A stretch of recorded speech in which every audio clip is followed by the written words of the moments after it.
Hey guys, thanks for tuning us in for this 31st episode of Good Questions with Cameron Dole. Special guests for this episode include former presidential candidate Ralph Nader. We'll also visit with author Danielle Souza Gill, NFL player Sam Acho, and country singer Bri Bagwell. If you would, please take the time to subscribe, share with your friends, leave a comment, and also leave some feedback for us as well. Our first guest is NFL linebacker, formerly from the University of Texas, Sam Acho. He's got a new book coming out tomorrow called Let the World See You: How to Be Real in a World of Fakes. First off, Sam, thanks so much for taking the time, brother. No, Cameron, thanks for having me. Now, Sam, talk about the new book, Let the World See You. And when you think about an NFL player writing a book, this is not what you expect. And Sam, quite honestly, pleasantly surprised. And tell us where this book came from for you, and how important it is for folks right now with everything they're going through. Yeah, with everything going on right now in our country, right? We talk about COVID, everybody being at home and being isolated, and now we're teaching and we're parenting and we're trying to be a good spouse and work, and then race stuff going on in our country. There's so much going on. Yes, I play linebacker in the NFL, but it's not a football book by any stretch of the imagination. It's a book about authenticity, about vulnerability, a book about the freedom that comes when you're you. Because I believe when you're you, I believe that, number one, God gets the glory. I believe that the people around you benefit and that the world around you thrives. And this seems like something that has been on my mind, and several of the guests that I've spoken to over the last couple of weeks. It's not all about the individual. Yeah, it's not. It's about, in all reality, it's about, what I believe, put it this way, is a few things. Number one, when we are vulnerable and authentic, it allows other people to be free and vulnerable and authentic as well, right? I kind of start off the book with the story of me actually losing a friend. I lost a mentor, and he was 70-something years old. He was a next-door neighbor, and he had cancer, and he was fighting it for years. Nothing was working, and we didn't know why, and he posted a message on Facebook asking for permission to leave. He said, I'm ready to go home. I'm ready to see Jesus, right? That's what he said. And I said, okay, well, before you go, how do you respond to a question like that, right? So I said, before you go, selfishly, I said, give me what you got. I need to hear any advice that you've learned. What do you know? And he said, man, Sam, there's two things. Number one, that the most important thing you can do on this earth, there's nothing of greater value than this, that get to know Jesus intimately. There's no greater joy you'll get on this earth than getting to know Jesus. And it's a mutually beneficial relationship, right? God gets no greater joy than when you get to know Jesus. And then number two, he said, Sam, the last thing I want you to know is that you are worth getting to know. Never forget that. You are worth getting to know. And those would be the last words I heard from my dear friend, right? But that's what this book is about. This book is about what it means to be seen, to be known, and to be loved. It's not only about you. Being you isn't just for you. Being you frees up others to be themselves as well. And as a NFL player, I mean, how different is that mindset than other players, not only in the NFL but college, and then the business and industry as well, going through the process of the book? Yeah, so even being vulnerable, real, and authentic, and letting the world see you. Yes, it has its place in the NFL locker room, right? Okay, I get it. I'm an NFL player. How do I let the world see me? But as an individual, as a human being, as a husband, as a father, how do I let my wife see me? How do I let my kids see me? How do I let my friends see me, right? If I'm working, how do I let my coworkers see me? Because when I do, and when I have the courage to be real, it gives them an opportunity to be real and authentic as well. And so it's not just for anybody who's an athlete, right? Whether football, basketball, track and field, whatever. Though it has its place in those fields, it's also for anybody who's ever dealt with any kind of shame or guilt or fear. And Sam, how important do you think it is for you? You talked about the transparency, but it does open doors, because as Christians, a lot of times you get questioned about, well, you guys just do things this way, But whenever you break it down and show humanity, I mean, how much different is the reception from those you're visiting with as well? Oh, absolutely. I remember my first year in the NFL being a Christian, and I would get angry.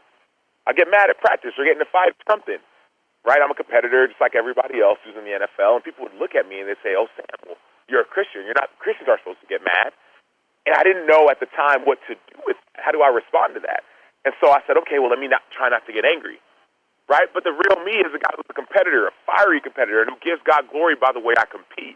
I give God glory by the gifts he gave me to compete, to be great. And so for me to downplay that and not get angry or not compete to the highest level, right, that would be, almost like the Bible talks about, like, you're the light of the world, right? Nobody gets a lamp and puts it under, covers it up, but you put it on a stand so the world can see, right? Like, that's like me hiding the gifts that God gave me. And so to that point of when we are authentic to who God made us to be, God gets the glory from that. When we are who God made us to be, people around us benefit from that. And then when we're who God made us to be, the world will thrive when we're us. That is right. And Sam, I want to make sure and let folks know where they can find more information about the book and everything else you got going on as well. Absolutely. Anybody who wants to find out anything about the book, which comes out tomorrow, we couldn't be more excited. It's go to samachobook.com. You can order the book right there, SAMACHO book.com. And it's also available anywhere you get books, Amazon, Target, Barnes & Noble, wherever you buy books. Available, audiobook, etc. You want to follow me on social media at Sam Acho. But man, I'm so excited about this message. Cameron, thank you so much for having me. I got to end it with a hook of horns if possible, but I know this probably wouldn't be allowed in these parts. That's right. Well, Sam, great to visit with you, brother. Looking forward to spending some more time with my copy of the book, and hopefully we can catch up again real soon. Absolutely. Thank you so much. Our next podcast guest is author, and I'll let her explain herself a little bit better as well. We're going to get to know her together this morning. Danielle de Souza Gill. And first off, Danielle, thank you so much for taking the time to be on the show. Thanks so much for having me. I'm excited. Now, Danielle, the new book, The Choice, The Abortion Divide in America. Now, I wanted to delve into this a little bit on this episode. And first off, where did the concept, when did this become such a big thing in your heart, if you will? Well, I graduated from college and moved to New York City, and I saw Governor Cuomo light up the Freedom Tower pink to celebrate the fact that they legalized 9-month abortions for no medical reason. And that's legal in 7 states now. So I kind of just saw the radicalization of the Democratic Party and how I felt like the pro-life movement seemed very sequestered. And I felt like more of us needed to get involved and more of us needed to start speaking up on what I think is really one of the most devastating issues of our time. And how much has the debate changed since 1973? It's really changed a lot. You know, back then in 1973, when Roe v. Wade was passed, they asked questions like, when does life begin? And, you know, what could be going on in the womb? And maybe there's potential life in the womb. But I think now with the development of medical technology and the ultrasound and the fact that we can hear the heartbeat just a few weeks into the pregnancy, see the baby, I think it just really shows the fact that there is really no ambiguity here. We know that there is a life in the womb during pregnancy. And even when we look at viability, we see that babies are born earlier and earlier and earlier as technology improves and can live on their own outside the womb. And what do you think to the different methodologies, the different the yeses or nos? I mean, it's a left and right issue. Is there really a middle ground on it? No, I really don't think so, because I kind of look at some of those questions like, maybe, you know, I'm personally pro-life, but I can't impose my views on someone else, or, you know, things like that. But no matter what, your view is going to be imposed on someone. And in the case of abortion, it's the child. There's really no way around it. So there's a life that's either going to be ended or not. And I think so often we forget that we're literally choosing the life and death of another human being, an innocent human being. And I think also if people try to make arguments like, well, maybe, you know, life begins at the 6-month point, or maybe it begins at the, you know, month point, or whatever it is, there just really isn't any reason to think that, because there's no a clear point other than at conception to show that, hey, this is a life. This is, when life begins. And what has been the feedback that you've been getting from the folks that you were interviewing and reviewing the statistics, if you will? Well, I think that probably one of the saddest things was looking at actually how it affects abortion survivors. There are babies who actually survive the abortion procedure, which means that they tried to abort the baby, they tried to kill it, but it actually lived through the procedure. And many of the people who lived through it actually have cerebral palsy today. They have perhaps, a physical deformity and things like that. And I think it's just so sad to see kind of this walking testament to what abortion does. Abortion is one of the only healthcare procedures where if it's successful, you actually kill a person. And if it's not successful, someone lives through it. So I think that for me was a real eye-opener. And another eye-opener was actually hearing from, women who had gone through it who never got to see their ultrasound. They never got to see any of the truth of what was going on. And I think so often, Planned Parenthood and clinics like that, and even Democrats oppose laws saying that women need to be informed. They oppose laws saying that women need to know what's going on in order to have this healthcare procedure. But the left really wants to pull the wool over women's eyes. They want them to go in there. They don't want a waiting period, and they don't want them to know what's going on. And how much do you think it is a sexist, an ageist, a race line that's being drawn in the sand but between the two parties? Well, I think abortion is very racist. We see that the roots of Planned Parenthood they really go back to not the women's rights movement, not, any kind of feminism. It actually comes from Margaret Sanger and her eugenics ideology. And that's why Planned Parenthood places their clinics in minority communities. That's why a black baby is more likely to be aborted than a white baby. That's why a little girl baby is more likely to be aborted than a little boy baby. And so I think that, we can't distance ourselves from this. It's very clear that there's racism, there's sexism, and it's happening to very innocent babies in the womb. And Danielle, if folks want to find out more information about the study that you've done, also and the book, and anything else you've got going social media wise, where can people keep up with all that information?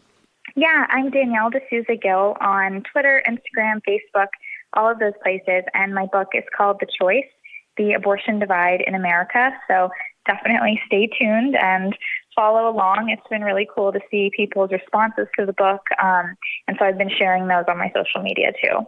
And with 2020 the way it is, and you being doing so much study, how has study changed for you as you delve in on other subjects as well in 2020?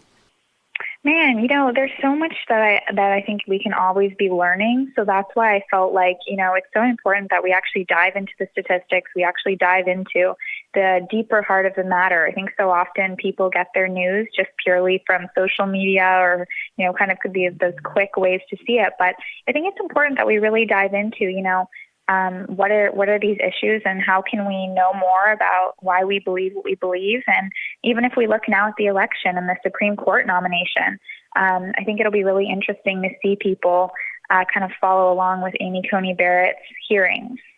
And have you seen any stepping across the lines on either side from the folks that have checked out the book?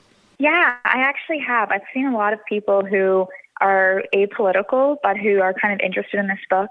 It's, a bright pink book, and it's not really a traditional, right to life book in the sense that there isn't like a silhouette of a pregnant woman with a baby inside, and it's not kind of, off-putting like that. It's very different. And I've seen a lot of people say, I'm actually just really interested in this issue because I don't know a lot about it. And then after they've read it, they're like, wow, this actually is a human rights issue. I'm not religious, I'm not conservative, but I actually see the science behind it, and I see that this is killing. So definitely, I think there are many people that can be reached with this book, and also just the fact that,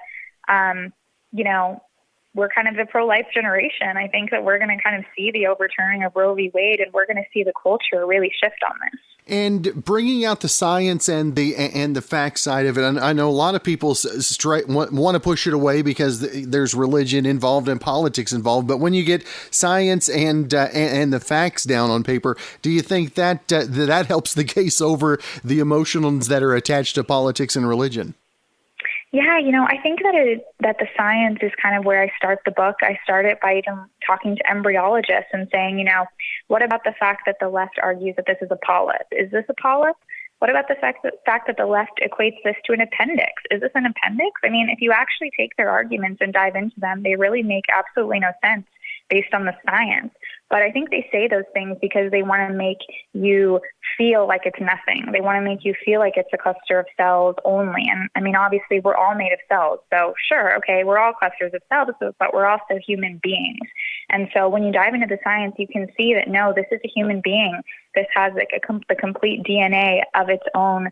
That is not the mother's. It's not the father's. It's unique.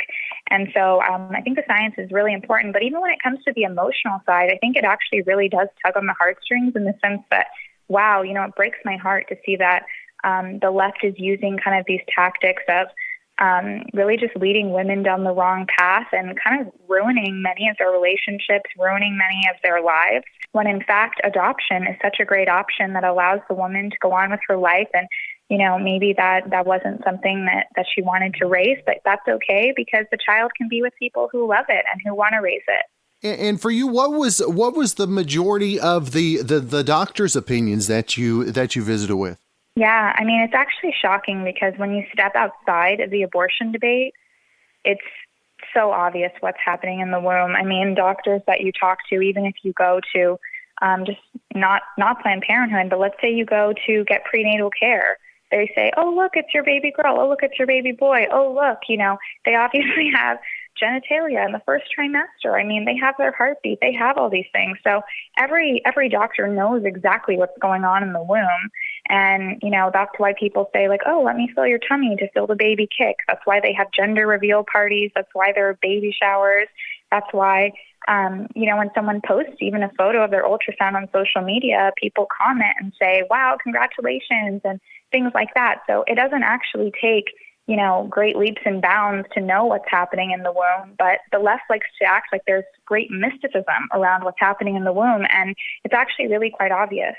And Danielle, how has marketing been different for you this time around because of 2020? Well, I've been doing a lot of radio and Zoom and obviously things like that just to make sure I reach as many people as possible.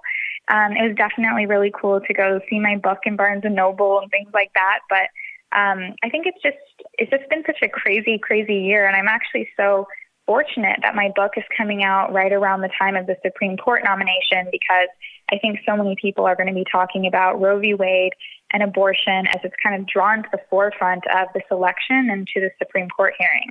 And again, Danielle, give folks more information about where they can get information about the book again. Yeah, so I'm Danielle Souza Gill on social media, Facebook, Twitter, Instagram, and my book is called The Choice: The Abortion Divide in America. And I really debunk the left's most popular pro-choice arguments in each chapter, not just a fetus is a cluster of cells or my body, my choice, and kind of all the most common things we hear, but also things that people actually ask me and argue, like, how could we pay for these children with our welfare state? What if the child grows up in an abusive home? If they're an unwanted person? What about if this child grows up to be a criminal? Things like that they actually ask me. So I actually dive into all kinds of questions and all kinds of topics that relate to this issue because I think it's important that we actually talk about what people are thinking. That's right. And Danielle, it's been great to visit with you. Great to meet you, first off. And hopefully best of success with the book, and we can catch up again real soon. I would love that. Thank you for having me. The first time I got to see her was a few years back, opening for Trace Adkins over at Fort Sill for the big 4th of July thing they had over there. Bri Bagwell on the line with us. And first off, Bri, thank you so much. And it's good to get to visit with you. Good morning. Yes, I'm excited too. We played in Pueblo, Colorado on Saturday night. So we were in the van for 16 hours yesterday. So if I'm a little brain dead, I'm getting it together. Been a crazy weekend being back on the road finally. What was it like the taking the stage the first time? How hard was it to maybe control the emotions as you got out there the first time? Oh yeah, I totally teared up. I'm still in that phase where I'm still getting emotional on stage. We had a show in Roswell on Friday and kind of got, standing ovation and an encore. And I was just like a wreck on stage. I don't think I ever took performing for granted. I've missed it so much and people are so excited and it's overwhelming, but I'm also like, I forget. I'm like, I forgot how to play this song. There's definitely a learning curve getting back into it. What has been the thing that you have focused the most on since we had all this extra time? Is it the songwriting? Is it maybe an instrumentation or the vocals that you've been working on in some of your extra time? I've definitely been writing a lot of songs, but I actually launched a brand new clothing collection, which is totally not something I thought I would ever have time for, but quarantine really created this unique opportunity for me to do something that I wouldn't have time to do normally. So the clothing line, it's with my friend that owns the Glam Wagon, and we launched it on Monday, and it almost sold out in 48 hours. Everything was almost gone. So it was extremely successful. And so I tried to look at quarantine as like an opportunity rather than, just the total awfulness that I could have, because it was just so heartbreaking. But we just put our nose down and worked and wrote songs and launched a clothing line. Why not? Now, did you find was the inspiration for the writing the songs? Was it hard to find, or were you maybe inspired a bit more because of the circumstances?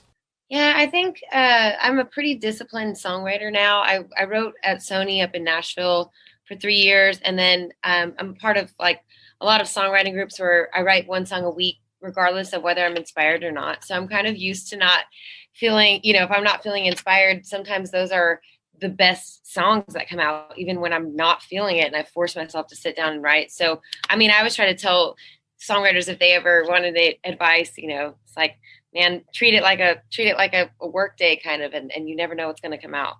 Now, where you talk about the times that you're uninspired, sometimes being maybe the most fruitful. Give me an example of one that maybe you thought was maybe you thought you'd laid an ugly egg and turned out to be something totally different in the final product. Yeah, there was a song called Asphalt and Concrete that was on. It's the first song off of my record, and I was actually in Las Vegas, and in this group that I'm a part of, you have to turn this song in no matter where you are, no matter what you're doing, or you get kicked out of the group. No exceptions. Wow. So I was in Las Vegas with no guitar, and so I was playing like this silly little keyboard on my laptop, trying to make music that I could sing to, and then so I could get back to the blackjack table. And out came this song that was just about my life. It was kind of very autobiographical, and it just kind of fell out. And then it ended up being, number one in Texas and one of my favorite songs on the record.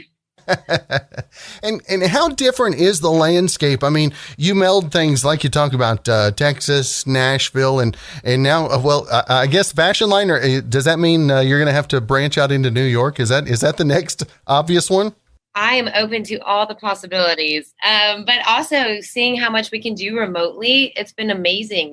We like right now we're doing a radio call via Zoom. I mean, we haven't really ever done any of these things, and quarantine has really forced us to. So I kind of think like the possibilities are endless. But yeah, I'll go to New York. I'll go wherever. So they make the call. That's all it takes, right? Right. Now, Bri, who were the early influences, the ones that maybe you fell in love with music as a result of? Yeah. Oh my gosh. I mean, I grew up in the 90s. I think 90s country is just everything. I still love it. I still play it a lot. I was a huge Vince Gill fan, still am. Faith Hill, Dixie Chicks, Shania, Travis Tritt, that era, I think really, really influenced me. I mean, my parents always loved Johnny Cash and William Whalen, of course, but growing up in the 90s, I just think that era really shaped my music and my songwriting. And you've got a duet partner there with you today. I could hear the birds. That's ambiance. That's good stuff. I know it's beautiful down here in Texas, but my dog was just scratching at the door trying to get out, so I thought you meant my dog. That's my normal duet partner.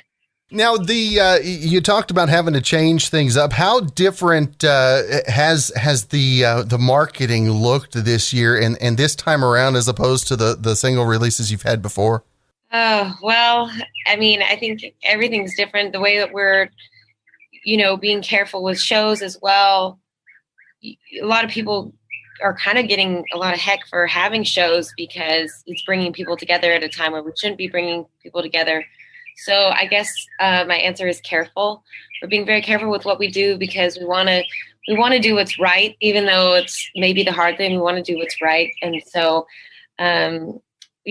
My music video we filmed during quarantine with one cameraman and at a house, so it wasn't at a public place, and I spent $99 on Amazon to buy a wedding dress and filmed a music video in quarantine. So everything is just it's all adapted and it's all unique and new. But I think that's fun. It's a challenge to figure it out. And right now, obviously, I try to stay off of social media as much as possible because there's so much heaviness, so much division, and for you to be able to, the music makes a difference and can really change things in people's lives, and for you to be able to put a smile on somebody's face that's going through all this heaviness, I mean, how cool is that on a personal level for you? Yeah, I think, at first, the first thing that I've said as soon as all this happened, I was like, well, we found out exactly how unessential we are as musicians. And I would laugh. And then now that we're back, the things that I'm hearing and the things that people are saying, and like you said, like how much they need live music and how therapeutic it is and how much it brings people happiness and brings everyone together. It's like, okay, we actually are incredibly essential. We just couldn't work. And that's, I don't know, it warms my heart. It just does not get old to have people just gush about how they are so excited live music is back. And Bri, as you start adding new dates, obviously new music as well, where do folks keep up with the ever-changing schedule? I know it's kind of back and forth, right? Yes, it is. But we're adding and subtracting dates. So the best place is the website, bribagwell.com, BRI-Bagwell.com.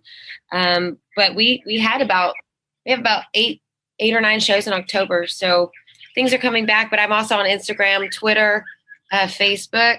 I am on TikTok now, like the cool kids are. And so you can find me anywhere. I see Lisa over there watching, and I know that she's going to be judging TikTok videos. She's got to be the biggest TikTok judge, right? Oh, but she's so good at it. I told her, I'm like, you have to help me, and she's helping me. I'm getting Lisa smooth TikTok lessons. Has she taught you the park in the middle of a traffic jam and get out and dance on the freeway? I think she told me, okay, so here's what I did, but you can't do that. Well, Bri, it is truly been great to get to visit with you today. Really enjoying the new single, and hopefully after all this craziness gets over, we'll get to see each other face to face, and hope you have a great rest of your week. I love that. Thank you so much for chatting. And our final guest will be former presidential candidate Ralph Nader. He's got a brand new book we'll be talking about.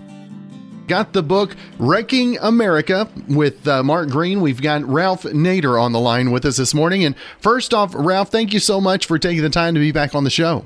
You're welcome, Cameron. Yeah, now tell us about the book and obviously the timeliness of it as well, Ralph. Well, it's a book designed to be used, not just read. I mean, we do want an informed electorate, and there are a lot of insider books on Trump, but this one really lays it out. The corruption is at a record high in the Trump regime. It's enmeshed in lies. It's enmeshed in self-enrichment. It's enmeshed in dismantling the health and safety protections of the American people, economic protections, all these laws that we helped pass to protect people from corporate crime, corporate deceit, deceptive advertising, gouging, pollution. he's just swept aside. And he's open about it. He's basically said, we're not going to enforce these laws. I think that's very serious, and it happens to come under one of the provisions in the Constitution he's violating, which is presidents are supposed to faithfully execute the laws. So we make this very readable, and I do address some of my pages to Trump voters, because I don't stereotype Trump voters. They're not all alike. They have different reasons for supporting Trump. One of them is almost never mentioned, which is hereditary Republicans, Cameron. There are hereditary Republicans who will never vote for Democrat, and they'll vote for anybody on the Republican ticket. But I think others don't have high expectations of what presidents should be doing for the country, and therefore they are much more susceptible to being lied to, being given false promises, and not measuring how he is indeed wrecking America. And Ralph, I want to ask you a little bit. You know, you ran for president 4 different times. I wanted to ask you what the landscape out there like with social media and obviously this year with social distancing. How has the campaign looked different this year than times you've seen in the past? Well, anybody can get on social media anonymously and say all kinds of things that are wrong and dangerous, lying, false. I think the big problem, Cameron, with social media is anonymity. You know, when you write a letter to the editor of a print newspaper, you got to put your name on. And anonymity allows people to say terrible things without any responsibility. And I think Facebook and Google and all the others, they've got to deal with that. And for you, I know that, one of the words that you hear from the right is socialism, talking about the left, and you hear the opposite coming back. And I know that you address that in the book as well. Yeah, well, right now, the COVID-19 spreader-in-chief, Donald J. Trump, he infected so many people in the White House, for example. He's being taken care of by socialized medicine over at Walter Reed Army Hospital. Isn't that ironic? When people, bridle when they hear the word socialism, I say, oh, you mean the post office? Oh, you mean your public drinking water system, your public schools, your public library, the Tennessee Valley Authority, on and on. So we have a mixed system, capitalist system, socialist system, Social Security, Medicare, Medicaid. And so people got to start informing themselves and thinking for themselves. And I know that one of the things that a lot of folks liked 4 years ago about Trump was that he was not a lifelong politician. But do you think that has played into some of the missteps, if you will, over the last 4 years? Yeah, very much so. People say, well, he's not a politician, he's rich, nobody can buy him. Well, he's bought himself. He's turned Washington over to Wall Street more than any other prior president. He gives them whatever they want. He doesn't enforce the law against corporate crooks on Wall Street. He deregulates them and makes deregulation sound good. He doesn't talk about not controlling pesticides that are affecting small children, allowing coal ash to pollute people's lungs, putting out more methane, more oil drilling off the coast. It's interesting, he stopped the oil drilling expansion off South Carolina, Florida, and Georgia. I wonder why. It's because Republicans there don't want their beaches fouled. They don't want their property devalued. So in this book, we talk about all the ways Trump has engaged, not just in bigotry and he's a sexual predator, but how he has harmed all people, red state, blue state, conservative, liberal. And you just can't give him a pass because he nominates judges that are representing corporate interests just because they're against abortion. You can't give him a pass because he says he's cut taxes when he's cut taxes overwhelmingly for the top 1% of the rich and drained the investment in rebuilding and repairing America in every community, the so-called infrastructure program he promised in 2016 and never did anything about. And again, Ralph, I always want to make sure and let our listeners know where they can find not only more information about the book, where they can purchase that, and everything else you've got going on as well, sir. Yeah, they can get my column free. Go to nader.org. As to where to get the book, Wrecking America, very easy read, large print, very factual. Go to nader.org. You know, people know how to get books online. They can get books in bookstores. But if you want more specifics, go to nader.org. All right. Well, Ralph, always great to visit with you, sir. I hope you have a great weekend and look forward to talking again soon, sir. Thank you, Cameron. Let's look for good weather in Oklahoma with enough rain, eh? Exactly right. Good to talk to you. Bye-bye now. Again, thanks for tuning us in for this 31st episode of Good Questions with Cameron Dole. If you ever have a question, some feedback, or anything you'd like to know, you can always follow me on Facebook, Instagram, and on Twitter, all at GQ with Cam. If you'd like to help with the sponsorship of this podcast, please click on the support tab and follow the instructions. Also, if you have a special guest idea, send me an email, cameron@kwhw.com. We'll be back with episode number 32 coming up tomorrow.